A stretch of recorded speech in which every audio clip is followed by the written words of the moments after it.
আমি কতক্ষণ আর এখানে দাঁড়িয়ে থাকবো? তবে কি রাজকুমার আসবে না? রাজকুমার কি তবে আমার সঙ্গে মিথ্যা প্রেমের অভিনয় করলো? আর করবেই বা না কেন? সে তো রাজকুমার, আর আমি এক গরিব ঘরের কন্যা। আমার বাবা দিন মজুরি খাটে, তার সঙ্গে কি আর আমার যায়? শুধু শুধু আমি তার জন্য এতক্ষণ এখানে অপেক্ষা করছি। যাই, আর বেশিক্ষণ দেরি না করে আমি বরং পানি নিয়ে বাড়িতে চলে যাই।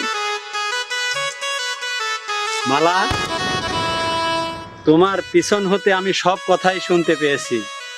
তুমি আমাকে যেমনটি ভাবছো আমি কিন্তু তেমনটি নই। রাজকুমার, আপনি এসেছেন। রাজকুমার, আমি জানি আপনি আমাকে অনেক অনেক ভালোবাসেন। তবে কি রাজকুমার জানেন, আপনাকে ভালোবাসতে না আমার অনেক ভয় করে। আপনার আব্বা হুজুর যদি আমাদের এই ভালোবাসা মেনে না নেয়? শোনো মালা, আমি তোমাকে মন থেকেই ভালোবাসি। কে মানলো কে না মানলো সেটা আমার কোনো দেখার বিষয় নয়। এই গরিব ঘরের কন্যা মালার কপালে কি আর এত সুখ সইবে বলেন? আপনার আব্বা হুজুর যদি জানতে পারেন আমাদের ভালোবাসার কথা, তাহলে যে আমাদেরকে চিরচ্ছেদ করে দেবে। তাই বলছি, দয়া করে আপনি আমাকে ভুলে যান। আপনি নিজেও কষ্টের হাত থেকে বাঁচুন, আর আমাদেরকেও বাঁচান। আপনি ভুলে যান আমাকে রাজকুমার। না মালা, আমি তোমাকে ভুলতে পারবো না। এই চন্দ্র সূর্যকে সাক্ষী রেখে আমি তোমাকে ভালোবেসেছি। আমি তোমাকে ছাড়া বাঁচবো না। তোমাকে এই মনের পিঞ্জিরায় আমি স্থান দিয়েছি। তোমাকে আমি কখনো ভুলতে পারবো না। এই কি কথা আপনি শুনলেন রাজকুমার? আপনার কথা শুনে যে আমার প্রাণ ভরে গেল। এই হৃদয়ে নতুন করে আবার প্রেম ভালোবাসা জাগ্রত হয়ে গেল। এই কি মায়া ভরা কণ্ঠ আপনার রাজকুমার! আপনি রাজকুমার হয়ে সামান্য এক গরিব কন্যাকে এত ভালোবেসে ফেলেছেন। আমি তোমাকে কি করে বুঝাই যে আমি তোমাকে কত ভালোবাসি? এই বুক চিরে যদি দেখাতে পারতাম আমি তোমাকে কোন জায়গায় স্থান দিয়েছি। ওই যে কথায় আছে না, দুজনের মন যদি এক না হয় তাহলে প্রেম ভালোবাসা হয় না। আমি যেমন আমার মন পিঞ্জিরায় আপনাকে বেঁধে রেখেছি রাজকুমার, ঠিক তেমন ভাবে আপনিও আপনার মন পিঞ্জিরায় আমাকে বেঁধে রেখেছেন, যাতে দুজন দুজনাকে কখনো ছেড়ে না যেতে পারি। তবে রাজকুমার, আমার মতো গরিব কন্যাকে আপনি আবার কখনো ছেড়ে চলে যাবেন না তো? তোমার এই মাথায় হাত রেখে আমি বলছি, আমি তোমাকে কখনো ভুলে যাব না। শয়নে স্বপনে সব সময় তুমি আমার এইখানে, ঠিক এই জায়গাতেই তুমি থাকবে। তোমাকে আমি আমার এই হৃদয়ের মাঝখানে রেখেছি। রাজকুমার, আপনি আমার মাথা ছুঁয়ে প্রতিজ্ঞা করলেন। তবে আমিও আপনাকে কথা দিচ্ছি, যদি কখনো কেউ গরিব বলে অপমান অবহেলা করে, আর যে যাই বলুক না কেন, তবুও কখনোই আমি আপনাকে ছেড়ে চলে যাব না। প্রয়োজনে আমি আমার জীবন শেষ করে দেব, তবু আমি আপনাকে ছাড়া কখনো কোনোদিন কোথাও যাব না। মালা, তোমাকে আমি যেদিন প্রথম দেখেছি সেদিনই তোমাকে আমি মনে মনে ভেবে নিয়েছি তোমাকে আমি রানী বানাবো। তুমি আমার ভালোবাসাকে সাড়া দিয়েছো, আমি এই ভালোবাসা কখনো ভুলবো না। ঠিক আছে রাজকুমার, এখন তাহলে আমি আসি। বাড়িতে গিয়ে আমাকে আবার রান্না করতে হবে। আমি রান্না করলে তাহলে বাবা খেতে পারবে। এখনই চলে যাবে মালা? আর একটু থেকে গেলে হতো না? না, কাল আমি আবার আসবো। এখন আমি আসি। আচ্ছা ঠিক আছে। আমার ভালোবাসার মানুষটিকে যতই দেখি ততই দেখতে ইচ্ছে করে। মালা, একই মায়ায় জড়ালে তুমি আমাকে।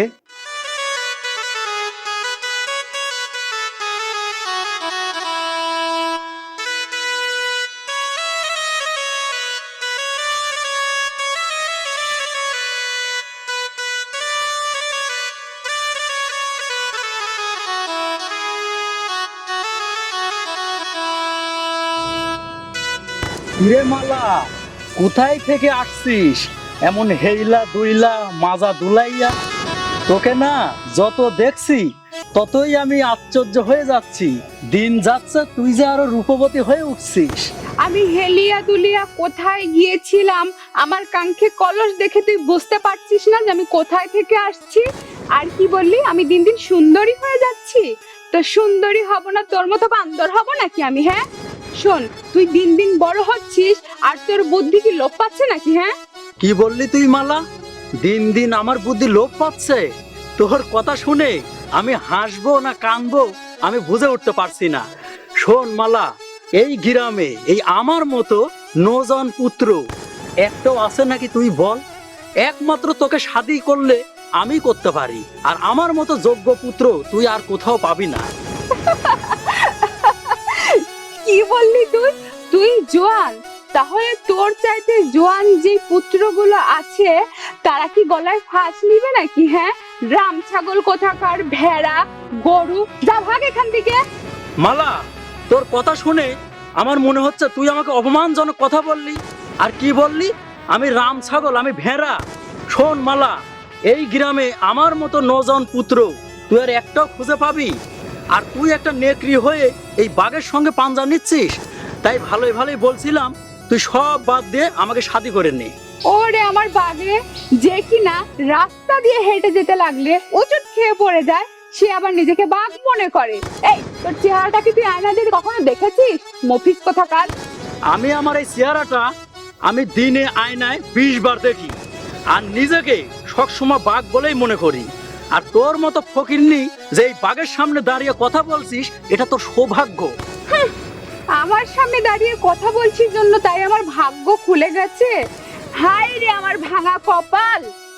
তোর সামনে যে আমি দাঁড়িয়ে কথা বলছি এটা তোর জন্য ভালো। আর তুই এই বনের বাঘ হোস আর সিংহ হোস, তাতে আমার কিছু যায় আসে না। শোন, আর কখনো তুই আমার সামনে আসার চেষ্টা করবি না। যা বলছি এখান থেকে যা, মফিস কোথাকার। মালা, এই বাঘকে তুই চিনিস না।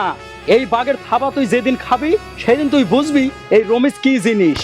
আর তুই কি বললি আমি ভেড়া? ভেড়া হই ছাগল হই, তোকে সময় আসলে আমি তোকে বোঝাবো।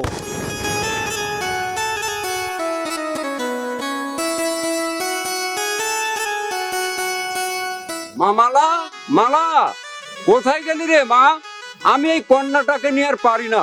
কোথায় যায় কি করে আমি বুঝেই উঠতে পারি না। এই কন্যাটা কোথায় যায় কি করে আমাকে ঠিক মতো খেতেও দেয় না। ওই তো আসছে। বাবা, তুমি এত তাড়াতাড়ি কাজ ছেড়ে চলে এসেছো? কি বললি? আমি কাজ ছেড়ে তাড়াতাড়ি বাড়িতে এসেছি? ওই একবার চেয়ে দেখতো বেলাটা কোথায় গড়িয়েছে। হায় আল্লাহ, আমি তো খেয়ালই করিনি, বেলা তো পশ্চিম দিকে গড়ে গিয়েছে। বাবা, তুমি কোনো চিন্তা করো না, তুমি তোমার গা গোসল সেরে আসতে না আসতে আমি তোমার রান্না বান্না সব সেরে ফেলছি। মারে, তুই যদি এভাবে ঘোরাফেরা করিস তাহলে যে লোকে খারাপ বলবে রে মা। বাবা, লোকে খারাপ ভাবলো আর ভালো ভাবলো তাতে তো আমার কিছুই যায় আসে না। আমি তোমার কন্যা না, তোমার কাছে ভালো থাকতে পারলেই হলো। কি বলো বাবা? মারে, তোকে যদি ভালো একটা ছেলে দেখে শাদি দিয়ে মরতে পারি তাহলে যে আমি মরেও শান্তি পাবো রে মা। কি বললে বাবা তুমি? তুমি আমাকে শাদি দিয়ে পরের বাড়িতে পাঠিয়ে দেবে? তা আমাকে শাদি দিয়ে দিলে তোমার সেবা করবে কে? তোমাকে রান্না করে কি খাওয়াবে বাবা? হ্যাঁ বলো। তুই রান্নার কথা বলছিস? আমি তোকে একটা ভালো ছেলে দেখে শাদি দিয়ে আমার এই বাড়িতে রেখে দেব। কি বললে বাবা তুমি? তুমি আমাকে শাদি দিয়ে এই বাড়িতে রেখে দেবে? ও আচ্ছা, তুমি তাহলে এই বুদ্ধিতে বসে আছো। কিন্তু বাবা, আমি যে এখন শাদি করব না, সময় হলে আমি তোমাকে এমনিতেই বলবো। আর যাও, তুমি তোমার গা গোসল সেরে আসো তো, আমি গেলাম। আমার এই পাগলি কন্যাটাকে নিয়ে আমি আর পারি না। সে কিছুতেই শাদিতে রাজি হয় না। যাই, গা গোসলটা সেরে আস।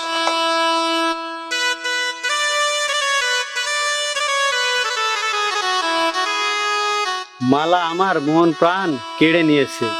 মালাকে এক মুহূর্ত না দেখলে আমার ভালো লাগে না। মালা এখনো আসছে না কেন?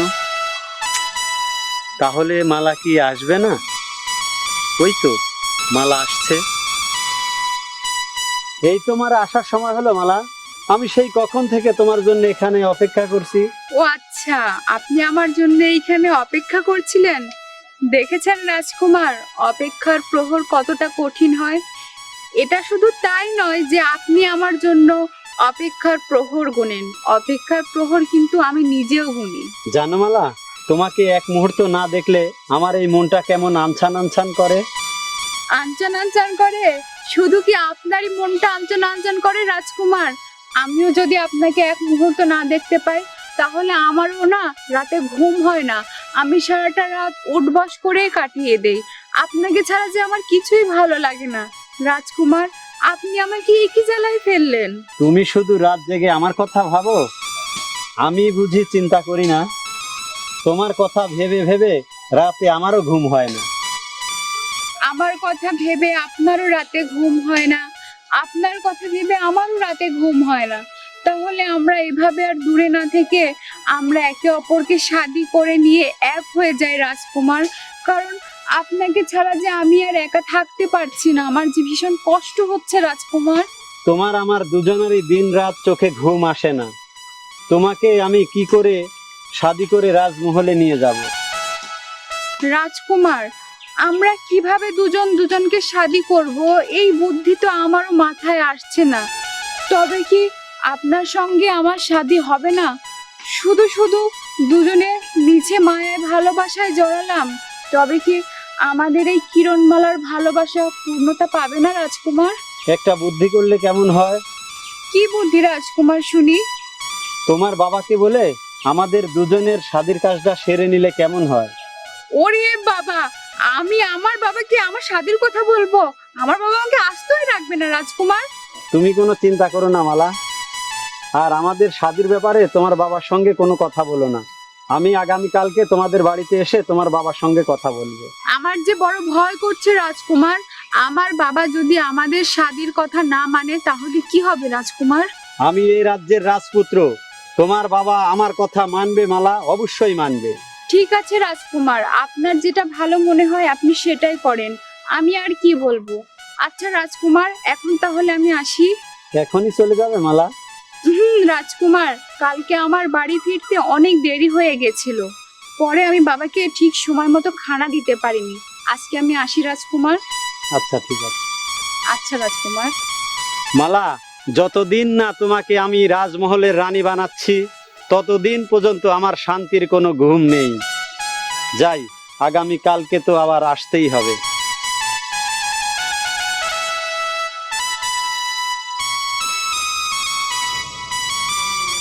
তুই আজ আবার আমার সামনে পড়েছিস? আচ্ছা, তোর কি লজ্জা শরম বলতে কিছু নেই? হ্যাঁ, যারা ভালোবাসা করে আর যারা ভালোবাসা পাওয়ার জন্য পিছন পিছন ঘুরে, তাদেরকে লজ্জা শরম করলে চলে? তুই বল। আর তুই যেভাবে আমাকে অপমান করছিস তাতে তোকে আমি আপন করেই ছাড়বো। তুই আমাকে আপন করে পেতে চাস? শোন, তোকে যদি আমি ভালোই বাসতাম না তাহলে অনেক আগেই তোকে শাদী করে আমি এক সন্তানের মা হয়ে যেতাম, বুঝলি? এতদিন তোর আর আমার মাঝে যা হবার তা হয়ে গিয়েছে।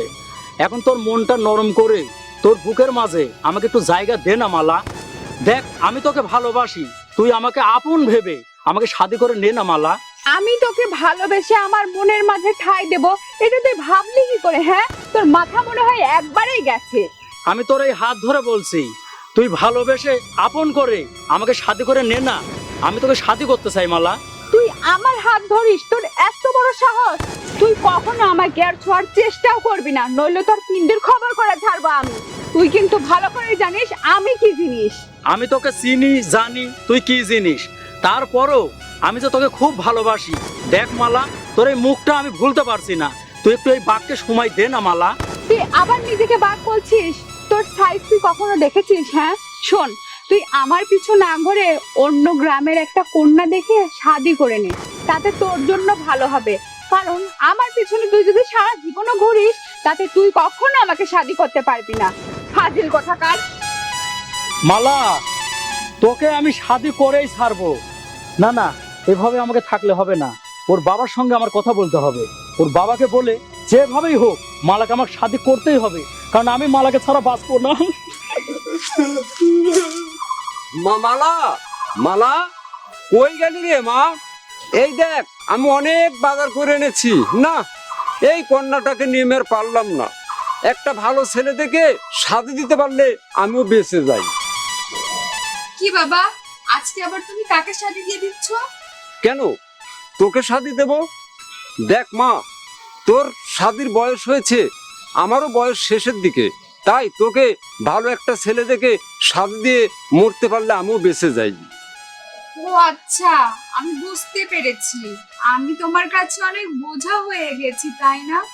আজ যদি আমার মা বেঁচে থাকতো তাহলে তুমি আমার সাথে আজ এমনটা করতে পারতে না, আমাকে শাদি দিয়ে পরের বাড়িতে পাঠাতে পারতে না। আমি বুঝতে পেরেছি তোমার মনে আমার জন্য একটু দয়া মায়া নেই বাবা। মারে, তুই এমন কথা আর বলিস না। তোর মা মরে যাবার পর আমি দ্বিতীয়বার কোনো শাদি করিনি, শুধু তোর মুখের দিকে চেয়ে থেকে।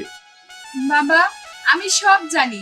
আমার মা মারা যাওয়ার পরে আমি তোমাকে অনেকবার বলেছি যে তুমি আরেকটু শাদি করো, কিন্তু তুমি আমার কোনো কথা শোনোনি, কারণ তুমি আমার মুখের দিকে চেয়ে আরেকটা শাদি করতে চাওনি। বাবা, তুমি আমার মা, তুমি আমার বাবা।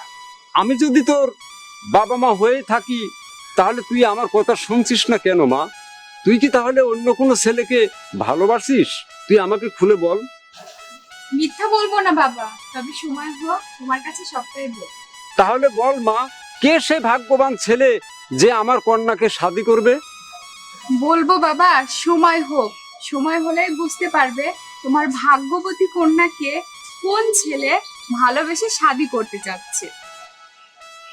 জানি না কোন দেশের রাজকুমার আমার কন্যাটাকে শাদি করে রানী বানাবে।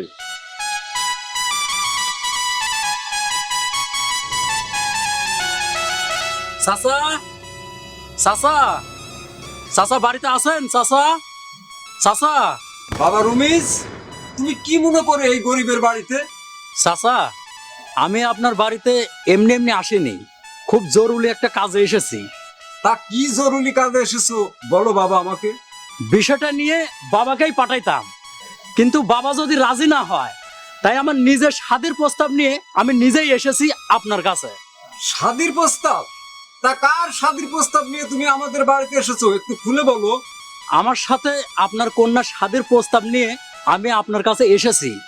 আপনি যদি রাজি থাকেন তাহলে আজ এক্ষুনি খারাপ অবস্থায় আমি আপনার কন্যাকে শাদী করে আমি নিয়ে যেতে চাই চাচা। বাবা, তোমরা হলে বড়লোক মানুষ, আমার মতো গরিবের কন্যাকে শাদী করবে এটা তোমার বাবা কখনোই মেনে নেবে না, আর এটা হয় না বাবা। আমার পিতা না মানলেও আমি আপনার কন্যাকে শাদী করতে রাজি আছি। আমি আপনার কন্যাকে শাদী করে প্রয়োজনে আপনার বাড়িতেই আমি থেকে যাব। আমি ঘর হতে সব কথাই শুনেছি বাবা, আমি ওকে কখনোই শাদি করতে পারবো না। কেন রে মা? রমেশ তো একটা ভালো ছেলে, ও তোকে শাদী করলে সমস্যাটা কোন জায়গা? আর যেহেতু সে নিজেই শাদী করতে চাচ্ছে। বাবা, ও সেই ছোট কাল থেকেই আমাকে শাদি করতে চাচ্ছে, আর ও সবসময় আমার পিছু পিছু ঘুরঘুর করে আমাকে জ্বালাতন করে। আর তুমি কি না ওকে ভালো ছেলে বলছো বাবা? রমেশ, তাহলে তো বাবা এ শাদী দেওয়া যাবে না। সাবধানে কথা বলবেন। আপনি জানেন আমি কোন বাড়ির ছেলে? বাবা, তুমি যে বাড়ির ছেলে হও না কেন, আমার কন্যা যেহেতু তোমাকে শাদী করতে রাজি নয়, তুমি এবার আসতে পারো। আমি যখন একবার বলেছি আমি আপনার কন্যা মালাকে শাদী করব, তখন আমি মালাকে শাদী করেই ছাড়বো। আমার এই শাদীতে কেউ রোধ করতে পারবে না। এই এই রাজ্যটাকে তোর নাকি, হ্যাঁ, যে তুই যা বলবি তাই শুনতে হবে? ভালোই ভালো বলছি, এই স্থান এক্ষুনি ত্যাগ কর, তা না হলে ভালো হবে না বলে দিচ্ছি। তা না হলে তুই কি করবি? এই শোন মালা, এই রাজ্যটা আমাদের, আমাদের কথায় এই রাজ্যের লোকজন উঠে আর বসে। এই রাজ্যের লোকজন উঠা বসা করলেও আমরা কিন্তু তোদের কথায় উঠা বসা করি না, আমরা এই রাজ্যের রাজার কথায় উঠা বসা করি। চাচা, এখনো ভালোই ভালোই বলছি, আমার সাথে আপনার কন্যা শাদীটা আপনি দেন, আর তা না হলে আপনার কপালে শনি আছে। তোমার সাহস দেখে আমি অবাক হয়ে যাচ্ছি, তুমি আমাকে হুমকি দিচ্ছ। হুমকির কি দেখেছেন চাচা? আপনাকে ভালোই ভালোই বললাম, আপনি আমার কথা শুনলেন না। আজ এক্ষুনি এই মুহূর্তে আমি মালাকে জোর করে ধরে নিয়ে গিয়ে শাদী করব, দেখি এর প্রতিবাদ আপনি কিভাবে করেন। এই মালা, খবরদার রমেশ, আমার দিকে হাত বাড়ানোর চেষ্টাও তুই করবি না, তা না হলে তোর হাত আমি ভেঙে দেবো বললাম। কি বললি তুই মালা? তুই আমাকে শাদী করবি না? আজ এক্ষুনি এই মুহূর্তে আমি তোকে শাদী করব। তুই এই বাঘের হিম্মত এখনো দেখিসনি। আয়, তুই আমার সঙ্গে আয়। মালার হাত ছেড়ে দে বলছি, তা না হলে। রাজকুমার, আপনি এখানে? আপনি এই গাঁও গ্রামে কি করতে এসেছেন? আমি এসেছি আমার ভালোবাসার মানুষটিকে শাদি করে রাজমহলে নিয়ে যাওয়ার জন্যে। এসব আপনি কি বলছেন রাজকুমার? আপনি এই ছোট লোকের কন্যাকে শাদি করে নিয়ে যাবেন রাজমহলে? হ্যাঁ, আমি এই সামান্য ছোট লোকের কন্যাকে ভালোবাসি আর তাকে শাদি করে রাজমহলে নিয়ে যাব। তোমার কোনো সমস্যা আছে? রাজকুমার, এসব আপনি কি বলছেন? একবার ভেবে দেখেছেন এই ছোট লোকের কন্যাকে আপনি যদি শাদি করে রাজমহলে নিয়ে যান, তাহলে কখনো কি আপনার পিতামাতা এই শাদি মেনে নিবে? আমার পিতামাতা মানবে কি মানবে না সেটা আমার বিষয়, তোমার বিষয় নয়। তবে তুমি এই মুহূর্তেই এই স্থান ত্যাগ করো, আর তা না হলে ঠিক আছে রাজকুমার, আমি চলে যাচ্ছি। রাজকুমার, আপনি আমার মুখের খাবার কেড়ে নিলেন। ঠিক আছে, আমি এক্ষুনি রাজমহলে যাচ্ছি। রানীমার কাছে এমন গিরিমেন্টি লাগাবো, তারপরে দেখবো আপনার এই সুখের সংসার কিভাবে থাকে। আর মালা, আমি তো সুখের ঘরে আগুন লাগিয়েই ছাড়বো, তুই তো আমায় চিনিস না। এই তুই কি ভাবছিস? যা এখান থেকে। ঠিক আছে রাজকুমার। বাবা, তোমাকে বলেছিলাম না আমি একজনকে মন প্রাণ দিয়ে ভালোবাসি, আর তোমাকে এটাও বলেছিলাম যে সময় হলে জানাবো। তো আজ জানলে তো তোমার কন্যা কার সঙ্গে এত প্রেম ভালোবাসায় মেতেছে। মারে, সবই তো বুঝলাম। রাজকুমারের পিতামাতা এই শাদি যদি মেনে না নেয়, আপনি শাদির ব্যবস্থা করুন। কে মানলো আর কে না মানলো সেটা আমি দেখব। বাবা, তুমি আমাদের স্বাদের ব্যবস্থা করো। আর বাবা, মানুষের জন্ম সুখ আর দুঃখ নিয়ে দুনিয়াতে পাঠিয়েছে। যদি আমার কপালে সুখ থাকে তাহলে তা কেউ রোধ করতে পারবে না। তুমি এ নিয়ে চিন্তা করো না বাবা। ঠিক আছে রে মা, আমি তাহলে কাজীকে ডেকে নিয়ে আসি। ঠিক আছে বাবা। মালা, আজকে আমার কি যে ভালো লাগছে তোমাকে কাছে পাবো।